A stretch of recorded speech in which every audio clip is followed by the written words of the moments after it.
Good afternoon, folks. I'm not introducing me, Mark is.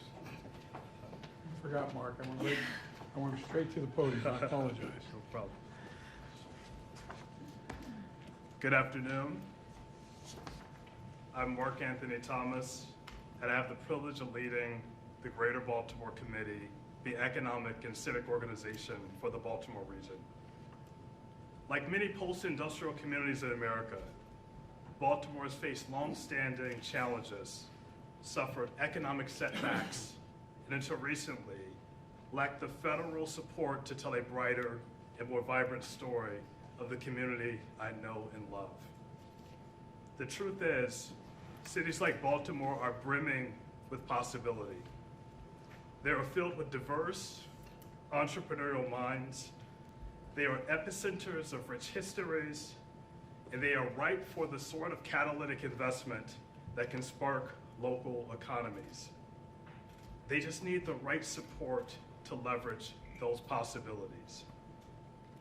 Today, thanks to the Biden-Harris administration, I can return to my community and proudly say, we are a tech hub. We brought together 38 consortium partners, academic institutions, local startups, major corporations, and our regional economic organizations and electeds to position our region as a global hub for predictive technologies that improve health and well-being. Over the next decade, we envision the economic impact could be staggering. More than $4.2 billion and 52,000 jobs could be created through this innovation. We found ourselves a real partner in this endeavor. Thanks to President Biden's leadership and the support of our state and local partners, Baltimore is poised to become one of the world's top biotech and artificial intelligence hubs. And so many communities just like ours are now set to become true economic powerhouses. It is now my honor and my privilege to introduce a true champion for innovation, President Joe Biden.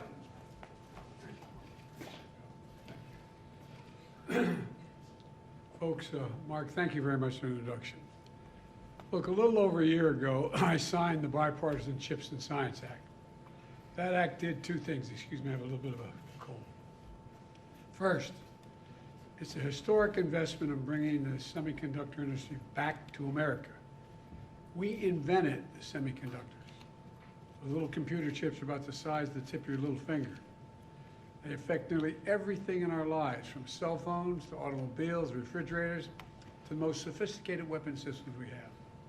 America invented these chips, but over time we went from producing nearly 40% of the world's chips down to producing just over 10%. And as a result of the Chips and Science Act, the semiconductor companies all over the world are investing over $100 billion to bring chip production back to the United States. I've visited almost every major center, starting from South Korea on, and they want to be here, building the chips here in America. Second, the bill created what we call tech hubs as part of the bill. A tech hub is we're going to invest in critical technologies like biotechnology, critical materials, quantum computing, advanced manufacturing. So the U.S. will lead the world again in innovation across the board.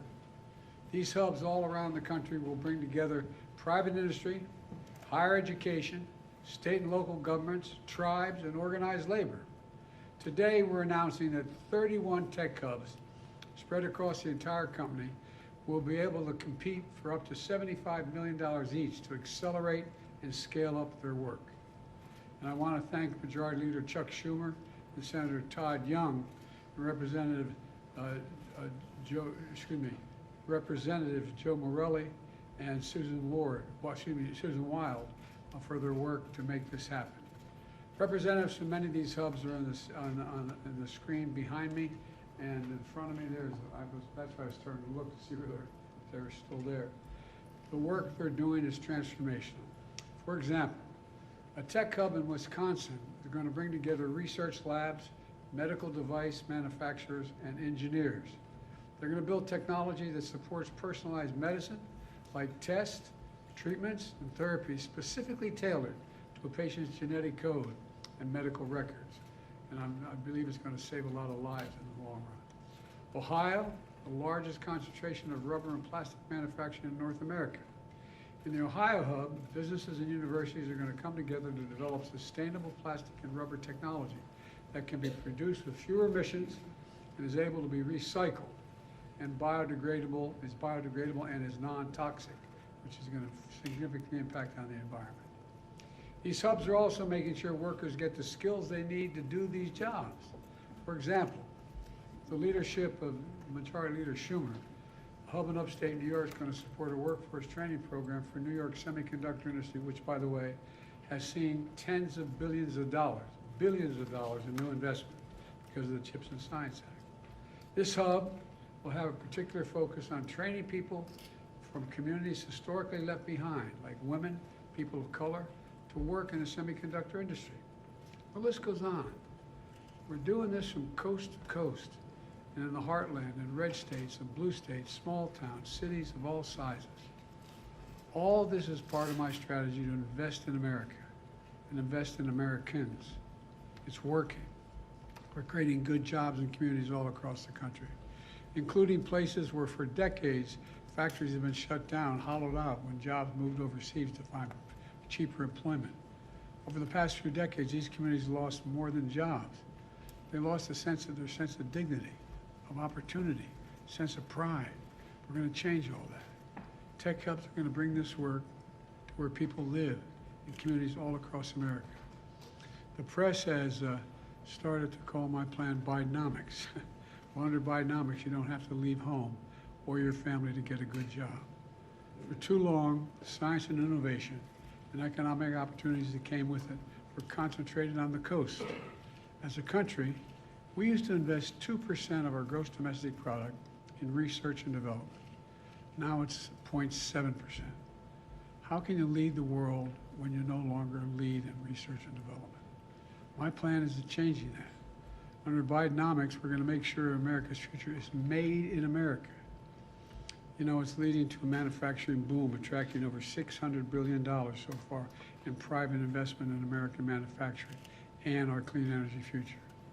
For too long, we looked around the world to find, corporations looked around the world to find the cheapest employment and then imported the products they made, the foreign product. Now, we're creating American jobs and exporting American products. And that's good for everybody. These tech hubs will be transformational, and they're part of a long line of transformational investments we've made since I took office. And as a result, I truly believe this country is about to take off. Because for the first time in a long time, we're investing in America. And we're investing in American people. We're investing in our future. I can honestly say I've never been more optimistic about America's future.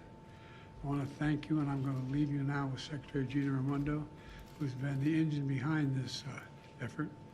And she's going to lead the discussion with representatives from these tech hubs on the screen behind me for all of you to see. I apologize, I have to go to the situation room with another issue that I have to deal with. Thank you, thank you, thank you. Sir, Pope Francis spoke with you yesterday. You spoke with Pope Francis by phone yesterday. I did. How did that conversation impact you? What did you take away from that conversation with Pope Francis? I'll answer just one question. The Pope and I are on the same page. He was very, very interested in what we were doing to deal with some of the crises that we're facing, particularly in Israel this time around. And I laid out to him what the game plan was, how we thought we should be providing the kind of assistance to Israel that needed. And the Pope was across the board supportive of what we're doing. Thank you. Should Israel stop the U.S. supporting the hostages for a ceasefire deal? Why did you? We should have a ceasefire. Not a ceasefire. We should have those hostages released, and then we can talk. Has there been any progress on that, Mr. President? Okay, thank you, Press. We're going to line up here by the door. David. Thank you so much. We're going to hold.